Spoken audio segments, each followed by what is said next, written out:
Welcome back to my channel. আসসালামু আলাইকুম everyone, সবাই কেমন আছেন? আশা করি ভালো আছেন। আমিও ভালো আছি আল্লাহর রহমতে। যে যেখান থেকে আমার ভিডিওটি দেখছেন সবাইকে জানাই আন্তরিক ভালোবাসা, অভিনন্দন। আজকে আবারও লং ভিডিও নিয়ে চলে আসলাম আপনাদের মাঝে। অনেক সুন্দর একটা রেসিপি শেয়ার করব, সেটা হচ্ছে ডিমের ঘন্ট। ডিম দিয়ে মানে আলু ঘন্ট করব, সেটাই হচ্ছে আপনাদের মাঝে শেয়ার করব। এখানে নিয়ে নিয়েছি আদা আর রসুন দিয়ে সুন্দর করে বেটে নিচ্ছি পাটায় বেটে নিলে কি হয়, অনেক সুন্দর একটা স্বাদ আসে তরকারির। এই জন্যই মাঝে মধ্যে আমি পাটায় বেটে নিয়ে রান্না করি। খুবই মজা লাগে এই তরকারিটা খেতে। টাটকা টাটকা আদা রসুন বাটা দিয়ে তরকারি রান্না করলে কিন্তু খুবই ভালো লাগে। এখানে জিরা বাটাও নিয়ে নিয়েছিলাম। আর এখানে আলুটা সেদ্ধ করে সুন্দর করে মথে নিচ্ছি, একদম গুঁড়ো গুঁড়ো করে নিচ্ছি আলুগুলো। এই যে এইভাবে মেশ করে নিচ্ছি, হাত দিয়ে সুন্দর করে এগুলো মেশ করে নিচ্ছি। আর এখানে আমি নিয়ে নিয়েছি যে বেটারটা দিয়ে সুন্দর করে ডিম, এখানে হচ্ছে বেসনের বেটার করে নিয়েছিলাম, নিয়ে এখানে ডিমটা দিয়ে আমি ডিমটা ভেজে নিব, একদম চপের মতো করে নিব ডিমটা। এই যে চপের মতো করে এটা হচ্ছে তেলের উপরে দিয়ে দিব, দিয়ে সুন্দর করে এটা ভেজে নিয়ে উঠিয়ে নিব। এই যে আমি ভিডিওতে যেভাবে দেখাচ্ছি ঠিক এভাবেই। দুর্দান্ত স্বাদের লাগে এই রেসিপিটা, খুবই ভালো লাগে। একবার হলে ট্রাই করবেন ভিউয়ার্স। যারা নতুন আছেন আমার চ্যানেলে, অবশ্যই চ্যানেলটি সাবস্ক্রাইব করে পাশে থাকবেন বন্ধু হয়ে। আমি সকলের বন্ধু হয়ে যাব ইনশাআল্লাহ। আমার নিত্য নতুন ভিডিও পাওয়ার জন্য সবাই নোটিফিকেশানটা অল করে রাখবেন। যারা পুরাতন বন্ধুরা আছেন আমাদের অলরেডি চ্যানেলে, সবাইকে অনেক অনেক ভালোবাসা। এই যে এগুলো আমি সব উঠিয়ে নিলাম। এখানে নিয়ে আমি কিন্তু কড়াইয়ে পেঁয়াজ আর একটু কাঁচামরিচ দিয়ে দিয়েছি, দিয়ে তেলটা দিয়ে দিব, দিয়ে সুন্দর করে এটা কিন্তু ভেজে নিব। ভেজে নেওয়ার পরে মশলা দিয়ে কষিয়ে সুন্দর করে এটা রান্না করব। আসলে অনেকে নতুন আছেন যারা কিন্তু রান্নাতে খুবই অদক্ষ, এই জন্য নতুনদের জন্য ভিডিওটা শেয়ার করলাম আর কি। এখানে আদা রসুন বাটাটা দিয়ে দিয়েছি, পরিমাণ মতো যতটুকু লাগবে ততটুকুই দিতে হবে। এখানে আলুগুলো ছেড়ে দিলাম, দিয়ে কষিয়ে নেব সুন্দর করে। ভিউয়ার্স, আমার ভিডিওটি যদি ভালো লেগে থাকে অবশ্যই লাইক দিয়ে স্টার্ট করতে ভুলে যাবেন না। এখানে কষে নিয়ে তারপরে পানি দিয়ে দিলাম, পানি দিয়ে একটু নাড়াচাড়া করে আবারও বলক তুলে নিব তরকারিটার। অনেক ভালো লাগে। এখানে হচ্ছে টমেটো দিয়ে সুন্দর করে নাড়াচাড়া করে আবার ঢাকনা দিয়ে ঢেকে দিব। দিয়ে কিছুক্ষণ পরে আমি হচ্ছে আবারও ডিম দিয়ে দিলাম। আসলে ভিডিওতে সম্পূর্ণটা দেখানো যায় না। এখানে ঢাকনা দিয়ে আবারও ঢেকে বলক তুলে নিব। আমার তরকারিটা অলরেডি হয়ে গিয়েছে, অনেক সুন্দর একটা কালার এসেছে, খেতেও কিন্তু দুর্দান্ত হয়েছিল তরকারিটা, খুবই ভালো লেগেছিল।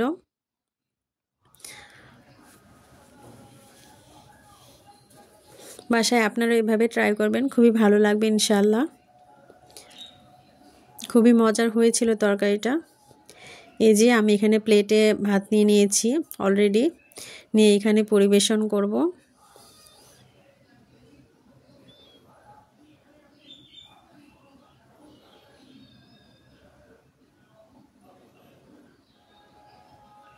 মাশাআল্লাহ অনেক সুন্দর হয়েছিল তরকারিটা, অনেক স্বাদের হয়েছিল।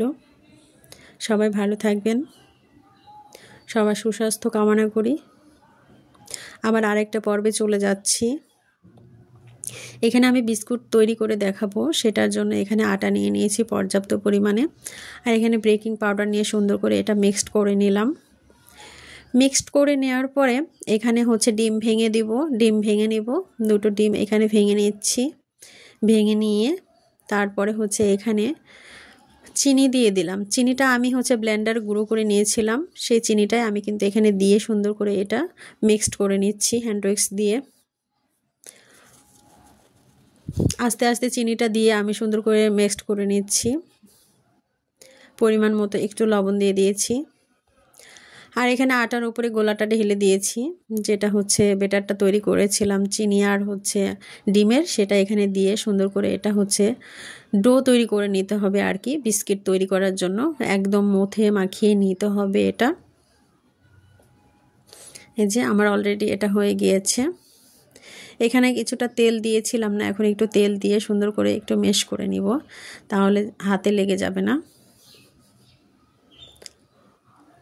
খুবই অসাধারণ হয়েছিল এই বিস্কিটটা, একদম দোকানের মতোই হয়েছিল।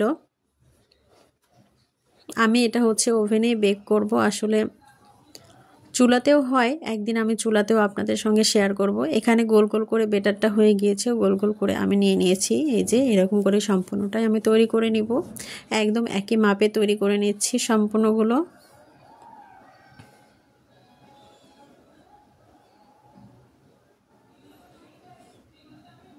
এই যে সম্পূর্ণটা আমি গোল গোল করে তৈরি করে নিয়েছি। দেখুন অনেক সুন্দর একটা কালার চলে এসেছে ডিম দেওয়ার ফলে। যদি আমার ভিডিওটি ভালো লেগে থাকে ভিউয়ার্স, অবশ্যই সুন্দর সুন্দর একটা কমেন্ট রাখবেন, যাতে আমার নিত্য নতুন ভিডিও নিয়ে আসার জন্য উৎসাহিত হই। এখানে আমি হচ্ছে বাদাম দিয়ে দিব, একটা একটা করে সব কাজু বাদামটা দিয়ে দিব। আর এখানে একটু ডিজাইন করে নিচ্ছি কাটা চামচ দিয়ে, কাটা চামচ দিয়ে ডিজাইন করে নিলাম, দেখতে ভালো লাগবে এজন্যই।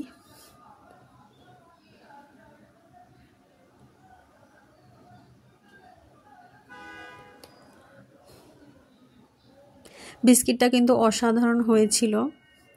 এখানে আমি হচ্ছে কাজু বাদাম দিয়ে দিলাম।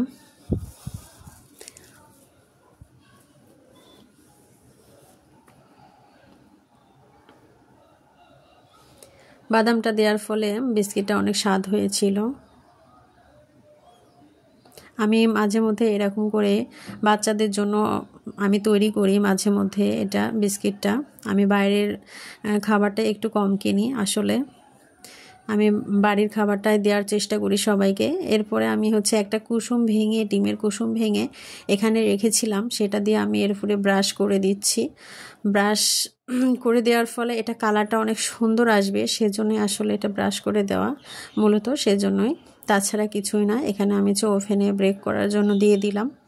30 মিনিট আমি ব্রেক করেছি ওভেনে, তারপরে যে অনেক সুন্দর একটা লুক এসেছে। বাদামগুলো অনেক সুন্দর একটা ভাজা ভাজা হয়েছে, খুবই দারুণ ছিল, একদম মচমচে হয়েছিল, ক্রিস্পি হয়েছিল। ভিডিওটি কেমন লাগলো অবশ্যই জানাতে ভুলবেন না ভিউয়ার্স, সুন্দর সুন্দর কমেন্ট করে যাবেন। এরকম নিত্য নতুন ভিডিও পাওয়ার জন্য নোটিফিকেশন অল করে রাখবেন যারা নতুন আছেন। এই যে অনেক সুন্দর হয়েছে আমার বিস্কিটগুলো, দেখতে খুব অসাধারণ ছিল। এগুলো এখন হচ্ছে আমি একটা একটা করে তুলে একটা বাটিতে তুলে রাখবো, যাতে এটা মচমচে থাকে, একদম নরম না হয়ে যায়, এজন্যই এগুলো হচ্ছে তুলে নিচ্ছি বাটিতে।